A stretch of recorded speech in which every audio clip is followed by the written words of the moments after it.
मैं एक जांबाज ईरान में पाकिस्तान ईरान दुश्मन जासूस अड्डा तबाह कर चुका हूँ। पूरी कहानी सुनने के लिए डिस्क्रिप्शन में मौजूद प्लेलिस्ट के लिंक को क्लिक कीजिए और चैनल को सब्सक्राइब करना मत भूलिए। सब्सक्रिप्शन के बटन को दबाइए और बेल आइकन पर क्लिक कीजिए ताकि आपको हमारी तमाम कहानियाँ बिला ताखिर मिलती रहें। और इस वीडियो को लाइक और शेयर करने के साथ साथ कमेंट सेक्शन में हमें बताइए कि आपको हमारी वीडियोस कैसी लग रही हैं। तो आइए कहानी की तरफ चलते हैं। अगली सुबह 9:30 बजे हम असदुल्ला अकबर की मेजबानी का शुक्रिया अदा करके तेहरान के लिए रवाना हो गए। हमें रुखसत करते हुए असदुल्ला ने हमसे बार बार ऐसे मुआनका किया गोया हमसे उसकी बरसों की दोस्ती हो। ये ईरानी कल्चर का हिस्सा है। हम भी बड़ी गर्मजोशी से उससे विदा हुए। वापसी का सफर हमने बड़ी तेज रफ्तारी से तय किया और रास्ते में सिर्फ एक बार 15 मिनट के लिए रुके। रास्ते में 2 बार ईरानी पुलिस और मिलिट्री पुलिस वालों ने हमारी गाड़ियां रोकी। चूंकि वो सब सिर्फ फारसी बोलते थे, लिहाजा खलील ने हमारे मुतरज्जम के फराइज अंजाम दिए और उनके सवालात के जो जवाब हमने दिए उनमें खलील ने अपनी तरफ से खासा इजाफा करके पुलिस और मिलिट्री पुलिस को मुतमईन किया। शाम को 7 बजे के बाद हम तेहरान में अपने घर पहुंचे। वहां हमारे साथी और मिसेस जाहिदी यकसां बेचैनी से हमारी राह देख रहे थे। मिसेस जाहिदी ने बताया कि उसने कल और आज 4 बार टेलीफोन पर असदुल्ला से हमारी खैरियत दरियाफ्त की है। आज पहले फोन पर असदुल्ला ने हमारी तेहरान वापसी की इत्तला दी और दूसरे फोन पर बताया कि रामसर शहर को सुबह 11 बजे से फौज और पुलिस ने घेरे में ले रखा है और रामसर से बाहर जाने वालों की सख्ती से जांच पड़ताल की जा रही है। मिसेस जाहिदी ने यह भी बताया कि उसके मरहूम शौहर का एक गहरा दोस्त ईरानी फौज में मेजर जनरल है। आज सुबह ही उसने मेजर जनरल को हमारी दोनों गाड़ियों के नंबर दिए और कहा कि उसके मरहूम शौहर के दोस्त पाकिस्तान से आए हैं और आज रामसर से वापस देगा आ रहे हैं। किसी वजह से फौज रामसर से आने वालों को चेक कर रही है, इसलिए वो ऐसा इंतजाम कर दें कि उनकी गाड़ियों को सहूलत से गुजरने दिया जाए। बकौल मिसेस जाहिदी के मेजर जनरल ने उसे कहा कि वो अभी वायरलेस पर मुतल्लिका फौजी यूनिट के अफसर को कह देगा कि इन नंबरों वाली गाड़ियों को बिला रोको टोक गुजरने दिया जाए।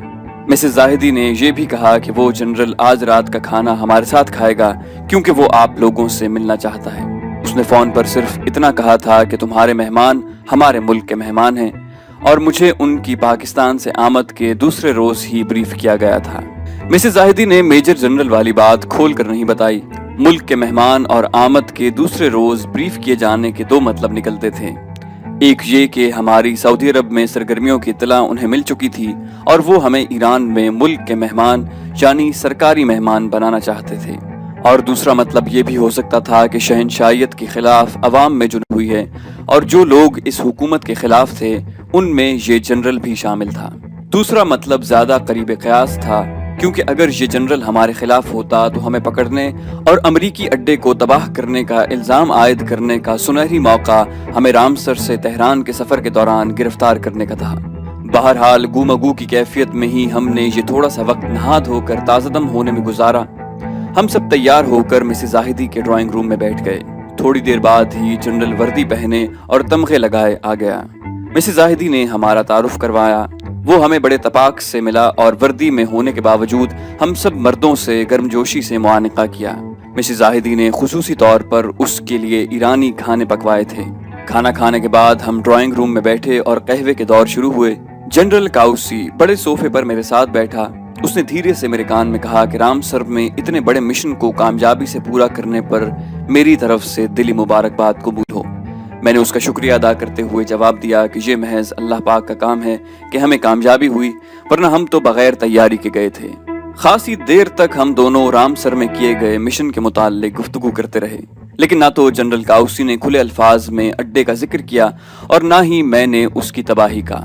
हमारी तमाम गुफ्तगू बिटवीन द लाइन्स हो रही थी।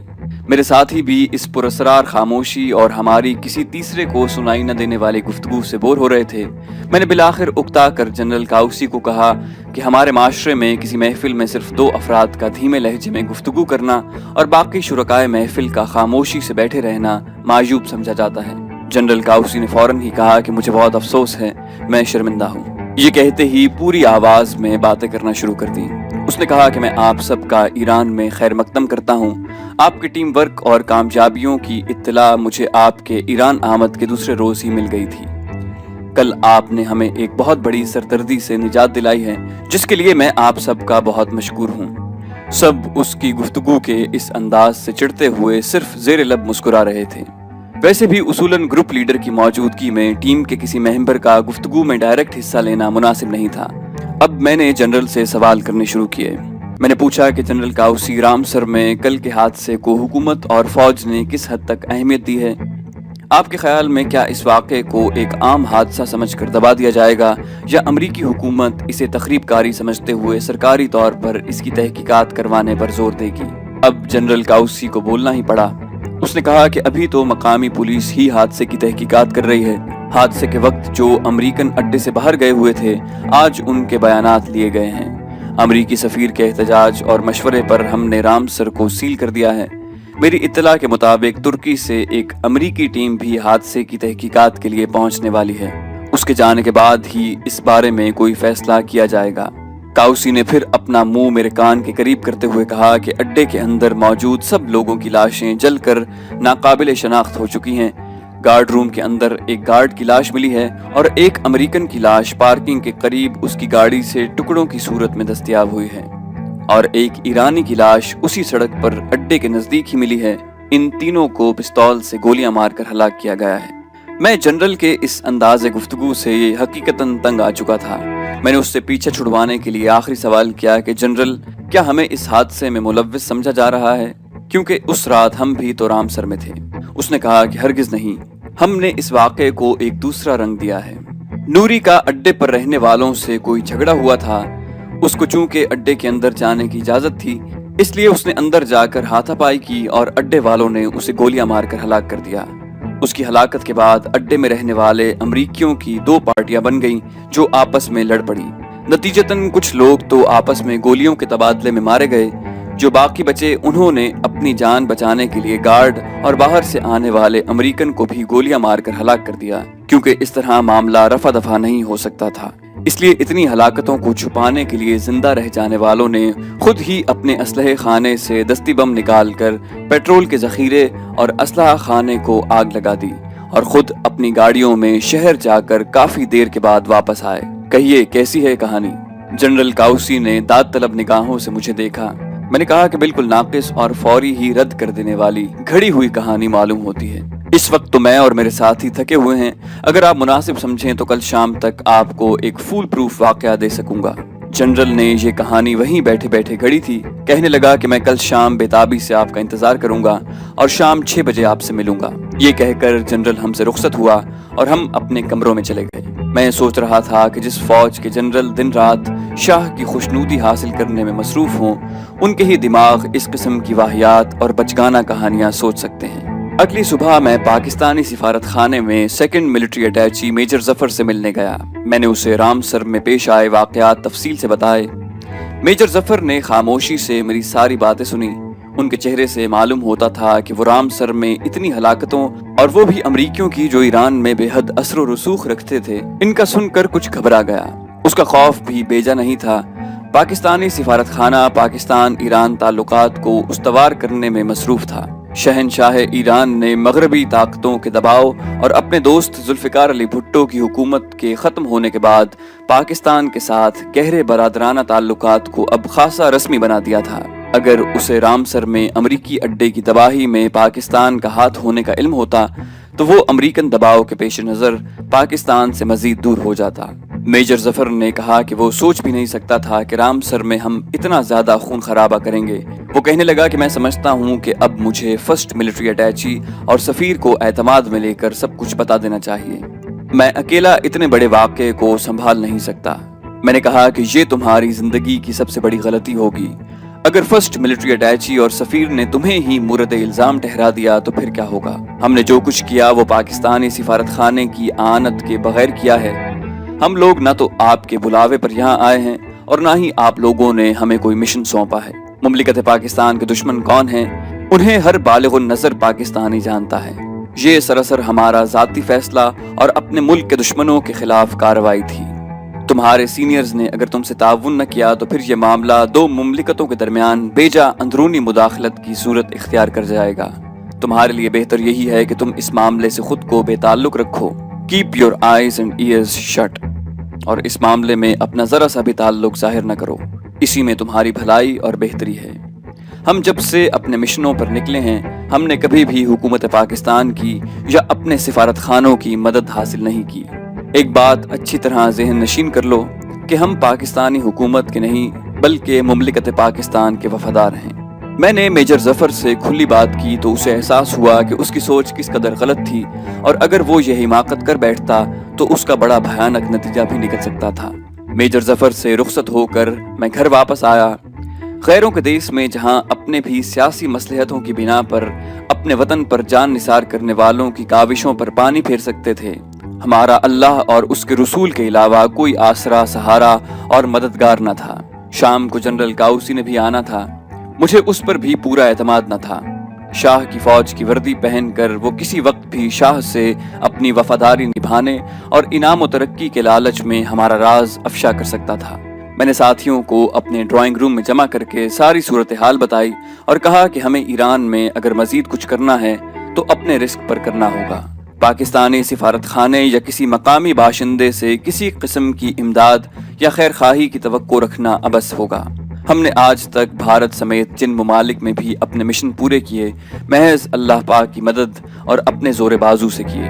भारत, थाईलैंड, बांग्लादेश और सऊदी अरब में हमें अपने चंद हामियों और खैर खाहों की मदद ज़रूर हासिल थी, लेकिन किसी भी मिशन में हमारे साथ कंधे से कंधा मिलाकर कोई भी शरीक नहीं हुआ, जहां पर हमें आइंदा शायद ऐसे खैर खाह भी ना मिल सकें। इसलिए आपको अब ये फैसला करना होगा कि हम जो मकसद लेकर यहाँ आए हैं उसे अधूरा छोड़कर यहाँ से चले जाएं या बगैर किसी इंसानी मदद की तवक्को के उसे पूरा करने की कोशिश करें।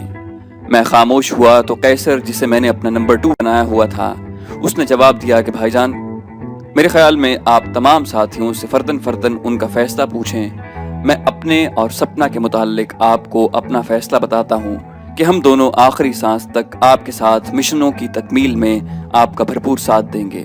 सपना का फैसला कैसर की ज़बानी, मेरे लिए ये बात नहीं थी। मैंने कैसर से इसके बारे में पूछा तो कैसर बोला कि भाईजान, सपना को मुसलमान होने की मैंने ही तरगीब दी थी। ये मेरा मशवरा था जिसे उसने कबूल कर लिया। आप जानते हैं कि मैंने अपनी बीवी को तलाक दे दी है। उसकी बड़ी वजह भी सपना का मेरे साथ दिल्ली जाना था।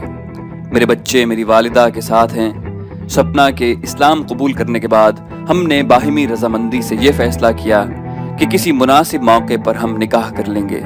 हम दोनों की जहनी हम आहंगी की वजह से ही मैंने अपने फैसले में उसकी रजामंदी भी शामिल कर ली है। ये कहते हुए सपना और कैसर दोनों ने मुस्कुराते हुए आंखें झुका ली। बम्बई में मैंने कैसर को सपना के हमराह दिल्ली भेजा था और कैसर ने दिल्ली में अपनी बीवी के काले करतूतों की वजह से उसे तलाक दे दी थी और सपना के साथ बम्बई लौट आया था। आपको शायद याद हो कि सपना के रवैये से ये महसूस होता था कि वो मेरी जिंदगी की साथी बनना चाहती है। इस बात का उसने बैनु सतूर कई बार इजहार भी किया था। मुझे इस बात से कतई इनकार नहीं कि अपनी घरेलू जिंदगी की तलखियों की वजह से ये बात मेरे दिल में एक दो बार आई, मगर हवा के झोंके की तरह चली गई, क्योंकि मेरे ख्वाबों और ख्यालों में सिर्फ वो चेहरा बसा हुआ था जिसे बर्मा में जादूगरनी ने मुझे पानी के तश्त में दिखाया था। सपना के साथ मुंबई लौटने पर मैंने जब कैसर से पूछा कि क्या वो सपना से शादी करना चाहता है, तो कैसर ने कहा था कि एक तो सपना हिंदू है और दूसरी बात यह है कि मैंने उसे बहन कहा है। इस पर मैंने कैसर का मजाक उड़ाते हुए कहा था कि बहन तो चचाजाद, मामूजाद और फूफीजाद और खालाजाद भी होते हैं। फिर जब उनसे निकाह जायज है तो सिर्फ मुंह से किसी को बहन कहने से वो हकीकी बहन नहीं बन जाती। इस पर कैसर ने कहा था कि वो देखेगा कि अगर सपना ने बगैर किसी दबाव के इस्लाम कबूल कर लिया तो फिर वो उसे अपने साथ शादी का कहेगा। उसके बाद जब सपना मुसलमान हुई तो दोनों ने हम में से किसी के इल्म में लाए बगैर शादी के अहदो पैमान कर लिए। कैसर ने सपना के मुसलमान होने से काफी मुद्दत पहले ही मुझे ये जरूर कहा था कि सपना अनाड़ी मगर जज्बाती है, इसलिए उसे किसी मुहिम में हमराह न रखा जाए। कैसर के दिल का चोर मैंने उसी वक्त पकड़ लिया था और अब उन दोनों ने खुले बंदों अपने फैसले का इजहार कर दिया था। मैंने उन दोनों को इस फैसले पर मुबारकबाद देते हुए कहा कि तुम दोनों परले दर्जे के अहमक हो जो अभी तक निकाह नहीं किया। भला इससे बेहतर मौका और कौन सा होगा। मैं आज ही तुम्हारे निकाह का इंतजाम करता हूँ। मेरे सारे साथियों ने फर्दन फर्दन आइंदा मिशनों में मेरे साथ देने का वादा किया। मीटिंग खत्म करके हम सब मिसेस जाहिदी से मिलने उसके ड्राइंग रूम में चले गए। मैंने मिसेस जाहिदी को कहा कि आज कैसर और सपना को रिश्ता इज़्दवाज में मुंसलिक करना है। لہٰذا وہ سپنا اور ماہا کو ہمراہ لے کر بازار جائے اور شادی کا پاکستانی طرز کا جوڑا اور زیور خریدے اور نکاح خاں اور مٹھائی کا انتظام بھی کرے۔ مسز زاہدی نے، جس کی کوئی اولاد نہیں تھی، وہ سپنا کو اپنی بیٹی بنا کر ودا کرنے کے لیے سپنا اور ماہا کو لے کر شادی کی شاپنگ کے لیے بازار چلی گئی۔ ادھر عمران اور مزمل نے قیصر کو ساتھ لیا اور بازار جا کر اسے دلہا بنانے کی خریداری کے لیے چلے گئے۔ شادی کے تمام اخراجات جب میں نے برداشت کرنے کا کہا تو عمران اور مزمل مچل گئے کہ وہ بھی اخراجات میں شرکت کریں گے، لیکن میں نے انہیں یہ کہہ کر روک دیا کہ میرے سگے بھائی یا بہن تو کوئی ہے نہیں جن کی ذمہ داری مجھ پر ہو۔ قیصر کو میں نے سگے بھائیوں سے بڑھ کر پایا ہے، لہٰذا یہ خوشی مجھے پوری کرنے دیں۔ میں نے ماہا کو $10,000 دیے تھے، ان سے زیور اور شادی کا جوڑا خریدا۔ میں اپنے کمرے میں گیا تو باقی ساتھی بھی مجھے بتائے بغیر غائب ہو گئے، اور جب واپس لوٹے تو ہر ایک نے سپنا کے لیے زیورات کے ڈبے اٹھائے ہوئے تھے۔ مسز زاہدی بعد دوپہر سپنا اور ماہا کے ساتھ واپس آئی۔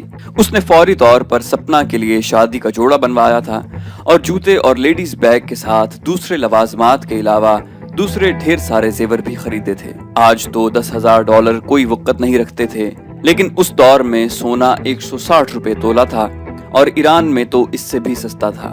مٹھائی وغیرہ اور صحرا اور پھول بھی آ گئے تھے۔ 5 بجے نکاح خاں بھی آ گیا۔ تقریباً اسی وقت جنرل کاؤسی بھی وردی پہنے آ پہنچا۔ جب اسے شادی کا علم ہوا تو اس نے 2 روز بعد اتوار کو انٹر کانٹیننٹل ہوٹل میں ولیمے کی ذمہ داری بے حد اصرار کر کے خود لے لی۔ 5:30 بجے قیصر اور سپنا کا نکاح پڑھایا گیا اور دونوں رشتہ ازدواج میں منسلک ہو گئے۔ مسز زاہدی نے بھی اپنے زیورات میں سے ایک سیٹ سپنا کو دیا۔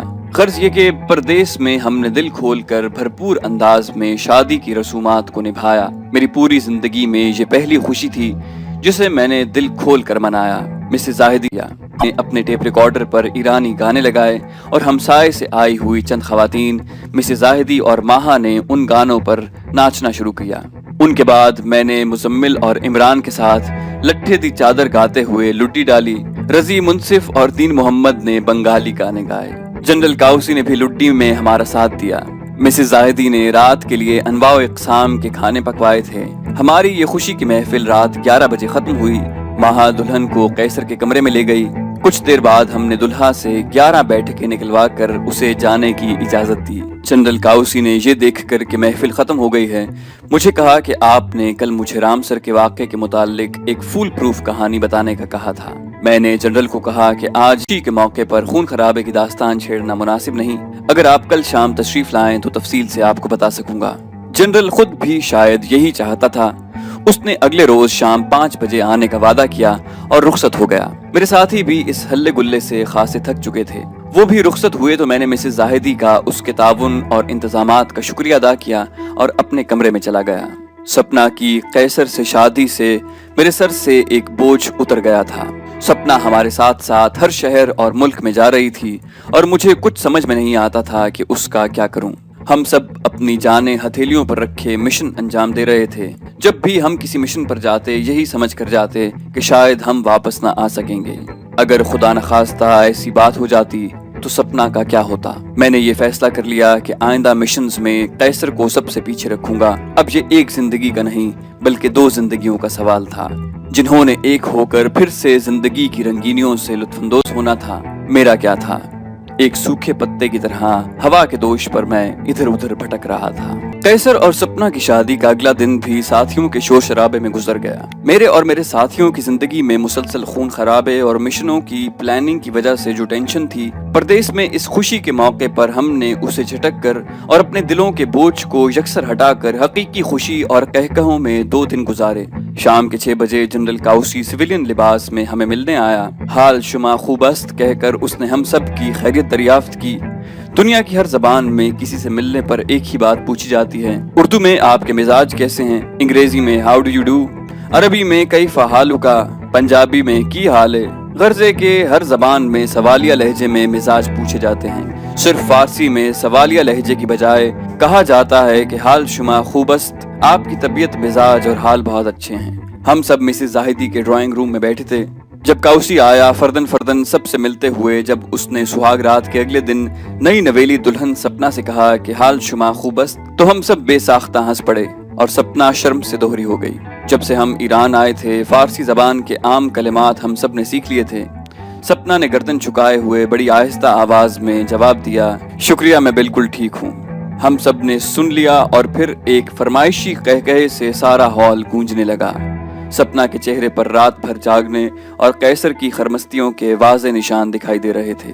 चाय के दौर के बाद जनरल ने सवालिया नजरों से मेरी तरफ देखा और बोला कि मैं राम सर के वाक़े के मुतालिक आपकी कवर स्टोरी सुनने के लिए बेताब हूँ।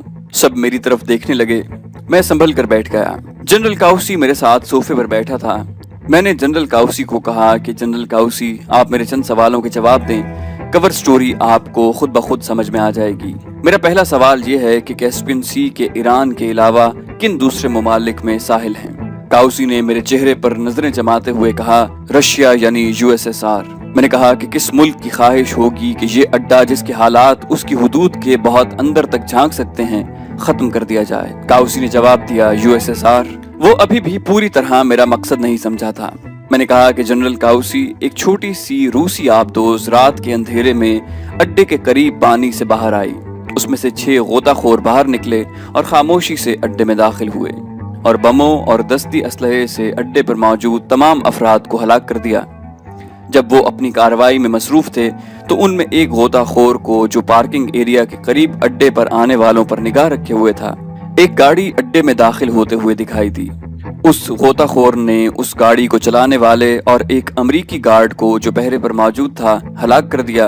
अपनी कार्रवाई से फारिग होकर उन गोताखोरों ने दस्ती बमों से आने वाली गाड़ी और अड्डे के अंदरूनी कमरों को तबाह कर दिया और तमाम आलात नाकारा कर दिए और इन कामों से फारिग होकर अपनी आबदोज में वापस चले गए। काउसी, जो बड़े गौर से मेरी बातें सुन रहा था, बोला कि कहाँ चले गए? मैंने अपनी बात जारी रखते हुए कहा कि यूएसएसआर। जहां तक नूरी के कत्ल होने की बात है, उसे आप अमरीकी अड्डे से न मिलाएं। नूरी के मकामी ईरानी भी दुश्मन हो सकते हैं जिन्होंने उसे मौका पाकर कत्ल कर दिया। आपको एक ही दिन में होने वाले दोनों वाकयात की आपस में कड़ियां मिलाने की काफी जरूरत है। काउसी ने एक लंबा सांस लिया, जैसे उसके दिल का सारा बोझ बाहर निकल गया हो, और वो कहने लगा कि वाकई इससे बेहतर तफ्तीश और कोई नहीं हो सकती। दरअसल राम सर का वाकया इतना बड़ा है कि हम राम सर के दायरे में ही घूमते रहे हैं। कैस्पियन सी की तरफ हमारा ध्यान ही नहीं गया। आप अब ये मेहरबानी कीजिए कि इस बारे में बिल्कुल खामोश रहें। मैं तफ्तीश का ये नया रुख अपने नाम से वजारत खारजा और अगर मुमकिन हुआ तो शाह तक पहुंचाऊंगा। मुझे यकीन है कि इस पुरअसरार वाक़े को इस खूबी से हल करने पर मुझे कम से कम एक मेडल तो जरूर मिलेगा। थोड़ी देर हमारे साथ बैठने और अगली रात यानी इतवार की रात शाम 8 बजे कॉन्टिनेंटल होटल में वलीमे की दावत की याद दहानी करवा कर काउसी ने हम सब से गर्मजोशी से हाथ मिलाया और रुखसत हो गया। ईरानी शादी की रसूमात के मुताबिक शादी के दूसरे रोज भी खवातीन खूब नाचती और गाती हैं। आज शाम भी मिसेस जाहिदी की सहेलियों और हमसायों ने खूब ढोल धमाका किया, जो रात गए तक जारी रहा। मिसेस जाहिदी ने अपनी मेहमान खवातीन के लिए शराब भी मंगवाई थी। दौर शहनशाहियत में मर्दों की बात तो क्या करना, खवातीन का शराब पीना भी मायूब नहीं समझा जाता था। शराब के नशे में ये खवातीन नाच गाने और तफरीह की हदों को पार कर गईं। चूंकि ये सिर्फ खवातीन की महफिल थी, इसलिए हम मर्द अपने अपने कमरों में चले गए। खवातीन पर जब शराब का सुरूर ज्यादा छा गया तो उन्हें मर्दों की कमी महसूस हुई। हमें जबरदस्ती कमरों से निकाला गया और हम मजबूरन इस उधमबाजी में शरीक हुए। लेकिन तरगीब और माहौल की रंगीनी के बावजूद हम इखलाकी हुदूद के अंदर ही रहे। रात 2 बजे ये महफिल खत्म हुई तो हम सब बेजार और ज़ब्त जज्बात की कोशिश से बेहाल अपने कमरों में चले गए। तो दोस्तों, ये थी हमारी आज की एपिसोड। उम्मीद करते हैं आपको हमारी एपिसोड पसंद आई होगी।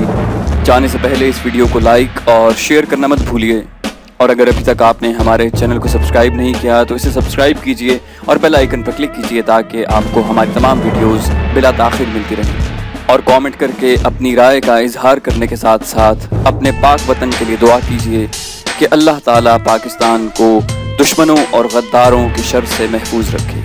हम मज़ीद वीडियोस लेकर जल्दी हाजिर होंगे। अपना और अपने वतन का ख्याल रखिएगा। अल्लाह हाफिज़।